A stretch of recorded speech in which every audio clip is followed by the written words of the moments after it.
Bienvenue sur ce simulateur de réseau en ligne de chez Cisco.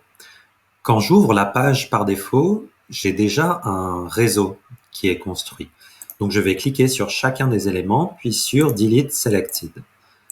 OK, donc pour supprimer tous les éléments et avoir une page blanche pour créer mon propre réseau.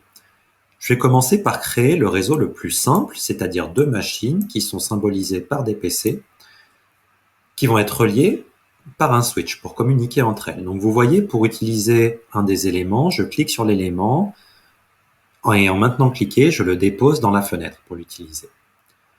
Je vais connecter mes 2 machines au switch pour qu'elles puissent communiquer entre elles.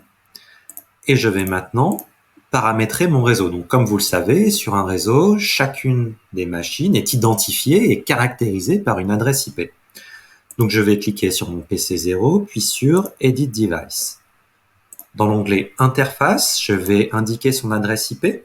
Donc là, c'est moi qui l'a choisi. Je vais choisir par exemple 192.168.1.11. Et on me demande ensuite de paramétrer le subnet mask, ce qui en français se traduit par le masque de sous-réseau. Ça, c'est une notion qui est hors programme en SNT en seconde, mais pour autant, je dois la paramétrer ici pour que mon réseau fonctionne. Pour schématiser vraiment les choses, le masque réseau sert, dans une adresse IPv4, à indiquer lequel des 4 nombres varie d'une machine à l'autre sur un même réseau local. Donc ici, toutes mes machines sur un même réseau local vont avoir les mêmes premiers nombres, 192, 168, 1. Seul le dernier va différer de l'une à l'autre. Donc mon masque de sous-réseau, je vais indiquer 255.255.255.0. Alors pourquoi ce masque de sous-réseau-là? Encore une fois, ça c'est hors programme. Pour ceux que ça intéresse, je proposerai une activité en piste rouge pour aller plus loin. OK, je valide et je vais faire pareil avec mon PC1. Donc mon PC1, son adresse IP, donc on a dit les 3 premiers nombres vont être les mêmes.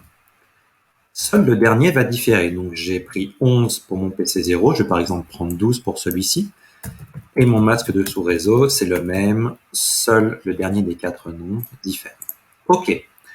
Donc dans la théorie, mon réseau fonctionne. Mais vous savez que parfois, entre la théorie et la pratique, il y a quand même un gros écart. Comment je vais voir si mon réseau fonctionne? Je vais cliquer sur l'une des machines, par exemple mon PC0, et je vais cliquer sur Open Console. Je vais avoir une invite de commande. Je vais utiliser la commande ping. Ping, ça sert à quoi? Ça sert à envoyer une requête à une autre machine pour voir si elle me répond, pour voir si mon réseau fonctionne. Donc je vais faire ping et je vais envoyer une requête à mon PC1. Donc son adresse IP, c'est 192.168.1.12. J'appuie sur Entrée pour valider. OK, j'ai 4 paquets qui ont été envoyés et j'ai reçu 4 paquets. Autrement dit, j'ai un taux de réussite de 100%. Mon réseau fonctionne. Chaque paquet a mis entre parenthèses 128 millisecondes, donc 0,128 secondes pour faire l'aller-retour. Mon réseau fonctionne. Parfait. Une autre astuce pour justement voir quand un réseau ne fonctionne pas, essayer de trouver où est l'erreur, c'est la commande ipconfig. Ipconfig, cette commande va me permettre de savoir tout ce qui est relatif à l'adresse IP sur ma machine. Par exemple, mon PC 0, son adresse IP est bien 192.168.1.11, c'est bien ce que j'ai rentré. Le masque de sous-réseau est bien celui-ci. Et on a même ensuite la passerelle. On verra ça plus tard, la passerelle justement qui permet de relier 2 réseaux locaux entre eux. Voilà pour cette première activité avec ce simulateur de réseau en ligne.